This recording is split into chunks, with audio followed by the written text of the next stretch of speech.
മോക്ഷയാത്രയാണിത് ഞാൻ നടപ്പത്, കാഴ്ചയാലെയല്ല വിശ്വാസത്താലെയാ.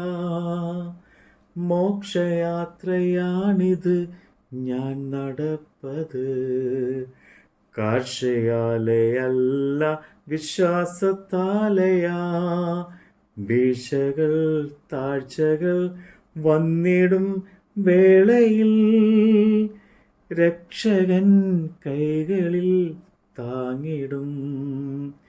വീഴ്ചകൾ താഴ്ചകൾ വന്നിടും വേളയിൽ രക്ഷകൻ കൈകളിൽ താങ്ങിടും. സിയോൻസൻ ചാരിഞ്ഞ യേശുവിൽ ചാരി ഞാൻ പോകുന്നു കുരിശിൻ്റെ പാതയിൽ. വിശുദ്ധ ലൂക്കോസിൻ്റെ സുവിശേഷം 18-ാം അധ്യായം. മടുത്തു പോകാതെ എപ്പോഴും പ്രാർത്ഥിക്കണം എന്നുള്ളതിന് അവൻ അവരോട് ഒരു ഉപമ പറഞ്ഞത്. ദൈവത്തെ ഭയവും മനുഷ്യന് ശങ്കയുമില്ലാത്തൊരു ന്യായാധിപൻ ഒരു പട്ടണത്തിൽ ഉണ്ടായിരുന്നു. ആ പട്ടണത്തിൽ ഒരു വിധവയും ഉണ്ടായിരുന്നു. അവൾ അവൻ്റെ അടുക്കൽ വന്ന്, എൻ്റെ പ്രതിയോഗിയോട് പ്രതിക്രിയ നടത്തി രക്ഷിക്കണമേ എന്ന് പറഞ്ഞു. അവന് കുറെ കാലത്തേക്ക് മനസ്സിലായിരുന്നു. പിന്നെ അവൻ, എനിക്ക് ദൈവത്തെ ഭയവും മനുഷ്യന് ശങ്കയുമില്ല എങ്കിലും വിധവ എന്നെ അസഹ്യമാക്കുന്നതുകൊണ്ട് ഞാൻ അവളെ പ്രതിക്രിയ നടത്തി രക്ഷിക്കും, അല്ലെങ്കിൽ അവൾ ഒടുവിൽ വന്ന് എൻ്റെ മുഖത്തടിക്കും എന്ന് ഉള്ളുകൊണ്ട് പറഞ്ഞു. അനീതിയുള്ള ന്യായാധിപൻ പറയുന്നത് കേൾപ്പിൻ. ദൈവമോ രാപ്പകൽ തന്നോട് നിലവിളിക്കുന്ന തൻ്റെ വൃദ്ധന്മാരുടെ കാര്യത്തിൽ ദീർഘക്ഷമയുള്ളവൻ ആയാലും അവരെ പ്രതിക്രിയ നടത്തി രക്ഷിക്കുകയില്ലയോ? വേഗത്തിൽ അവരെ പ്രതിക്രിയ നടത്തി രക്ഷിക്കും എന്ന് ഞാൻ നിങ്ങളോട് പറയുന്നു. എന്നാൽ മനുഷ്യപുത്രൻ വരുമ്പോൾ അവൻ ഭൂമിയിൽ വിശ്വാസം കണ്ടെത്തുമോ എന്ന് കർത്താവ് പറഞ്ഞു. തങ്ങൾ നീതിമാന്മാർ എന്ന് ഉറച്ച് മറ്റുള്ളവരെ ധിക്കരിക്കുന്ന ചിലരെക്കുറിച്ച് അവൻ ഒരു ഉപമ പറഞ്ഞത് എന്തെന്നാൽ, 2 മനുഷ്യർ പ്രാർത്ഥിപ്പാൻ ദേവാലയത്തിൽ പോയി. ഒരുത്തൻ പരീശൻ, മറ്റവൻ ചുങ്കക്കാരൻ.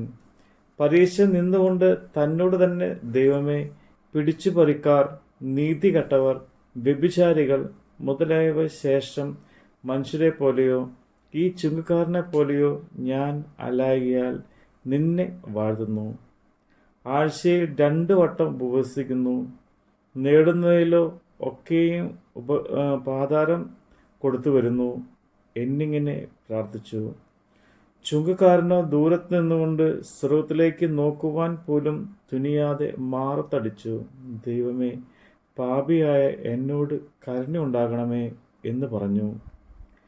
അവൻ നീതീകരിക്കപ്പെട്ടവനായി വീട്ടിലേക്ക് പോയി. മറ്റവൻ അങ്ങനെയല്ല.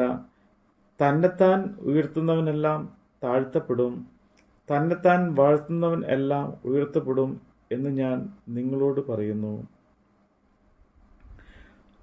അവൻ തൊടേണ്ടതിന് ചില ശിശുക്കളെയും അവൻ്റെ അടുക്കൽ കൊണ്ടുവന്നു. ശിഷ്യന്മാർ അത് കണ്ട് അവരെ ശാസിച്ചു. യേശുവോ അവരെ അരികത്ത് വിളിച്ചു, പൈതങ്ങളെ എൻ്റെ അടുക്കൽ വരുവാൻ വിടുവിൻ, അവരെ തടുക്കരുത്. ദൈവരാജ്യം ഇങ്ങനെയുള്ളവരുടേത് ആകുന്നു. ദൈവരാജ്യത്തെ ശിശു എന്ന പോലെ കൈക്കൊള്ളാത്തവൻ ആരും ഒരു നാളും അതിൽ കടക്കുകയില്ല എന്ന് ഞാൻ സത്യമായിട്ട് നിങ്ങളോട് പറയുന്നു എന്ന് പറഞ്ഞു. ഒരു പ്രമാണി അവനോട്, നല്ല ഗുരു, ഞാൻ നിത്യജീവനെ അവകാശമാക്കേണ്ടതിന് എന്ത് ചെയ്യണമെന്ന് ചോദിച്ചു. അതിന് യേശു, എന്നെ നല്ലവൻ എന്ന് പറയുന്നത് എന്ത്? ദൈവം ഒരുവനല്ലാതെ നല്ലവൻ ആരും ഇല്ല.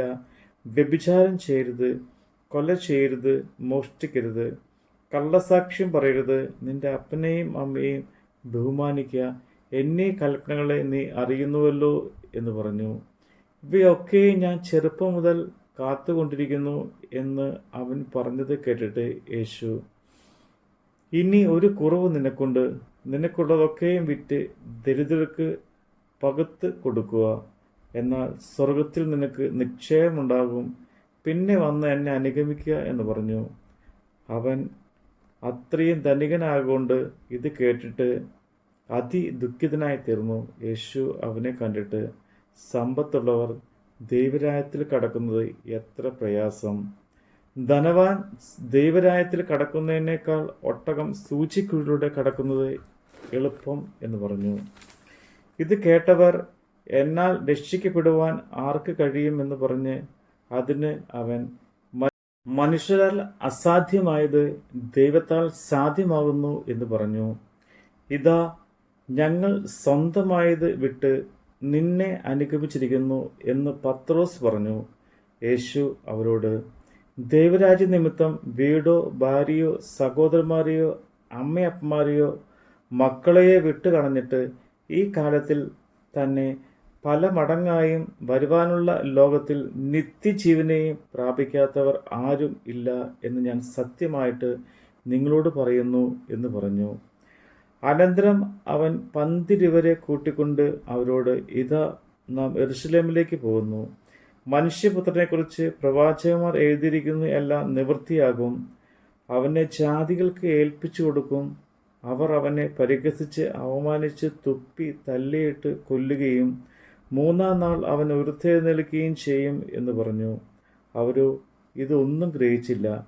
ഈ വാക്ക് അവർക്ക് മറവായിരുന്നു. പറഞ്ഞത് അവൻ തിരിച്ചറിഞ്ഞതുമില്ല. അവൻ എരിഹോവിൽ അടുത്തപ്പോൾ ഒരു കുരുടൻ ഇരുന്നുകൊണ്ട് വഴിയരികെ ഇരുന്നിരുന്നു. പുരുഷാരം കടന്നു പോകുന്നത് കേട്ട്, ഇത് എന്ത് എന്ന് അവൻ ചോദിച്ചു. നസ്രായനായ യേശു കടന്നു പോകുന്നു എന്ന് അവൻ അവനോട് അറിയിച്ചു. അപ്പോൾ അവൻ, യേശുവേ, ദാവീദ് പുത്രാ, എന്നോട് കരുണ തോന്നണമേ എന്ന് നിലവിളിച്ചു. മുൻ നടക്കുന്നവർ അവനെ മിണ്ടാതിരിപ്പാൻ ശാസിച്ചു. അവനോ, ദാവീദ് പുത്ര, എന്നോട് കരുണ തോന്നണമേ എന്ന് ഏറ്റവും അധികം നിലവിളിച്ചു. യേശു നിന്ന് അവനെ തൻ്റെ അടുക്കൽ കൊണ്ടുവരാൻ കൽപ്പിച്ചു. അവൻ അടുക്കെ വന്നപ്പോൾ, ഞാൻ നിനക്ക് എന്തു ചെയ്യണം എന്ന് ചോദിച്ചു. കർത്താവേ, എനിക്ക് കാഴ്ച കിട്ടണം എന്ന് അവനോട് പറഞ്ഞു. യേശു അവനോട്, കാഴ്ച പ്രാപിക്കുക, നിന്റെ വിശ്വാസം നിന്നെ രക്ഷിച്ചിരിക്കുന്നു എന്ന് പറഞ്ഞു. ക്ഷണത്തിൽ അവൻ കാഴ്ച പ്രാപിച്ചു. ദൈവത്തെ മഹത്വീകരിച്ചുകൊണ്ട് അവനെ അനുഗമിച്ചു. ജനമെല്ലാം കേട്ടിട്ട് ദൈവത്തിന് പുകഴ്ച കൊടുത്തു. നമ്മുടെ കർത്താവിൻ്റെ വചനമാണ് നമ്മൾ കേട്ടത്. സാക്ഷികൾ സമൂഹം എൻ്റെ ചുറ്റിലും നിൽക്കുന്നായിരങ്ങൾ ആകയാൽ ഞാൻ, സാക്ഷികൾ സമൂഹം എൻ്റെ ചുറ്റിലും നിൽക്കുന്നായിരങ്ങൾ ആകയാൽ ഞാൻ, ഭാരവും പാപവും വിട്ടു ഞാൻ ഓടുമാ നേരവും യേശുവേ നോക്കിടും. ഭാരവും പാപവും വിട്ടു ഞാൻ ഓടുമാ നേരവും യേശുവേ നോക്കിടും. സിയോൻ ചാരിഞ്ഞ യേശുവിൽ ചാരി ഞാൻ പോകുന്നു കുരിശിൻ്റെ പാതയിൽ, കുരിശിൻ്റെ പാതയിൽ.